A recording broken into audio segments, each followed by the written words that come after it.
కొంత ఫ్యాక్టరీలో రకరకాల టైమింగ్స్, ఇన్ టైమింగ్ ఫుడ్ కానీ ఓవర్గా ఫుడ్ తినడం ఇవన్నీ వల్ల హెల్త్ ప్రాబ్లమ్స్ ఫేస్ చేయడం, అది తర్వాత అసిడిటీ అని తెలియడం, హెల్త్ ప్రాబ్లం దిక్కెళ్ళి ఎక్కడ నేచురోపతిక్లో ఎక్కడ తగ్గనప్పుడు నేను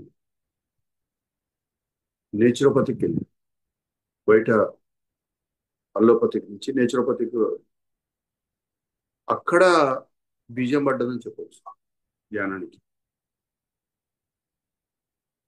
యోగాసనాలు ప్రాణాయామం చేసేటప్పుడు 85లో 86, 85, 86 నేచురోపతిక్ టచ్ అయింది.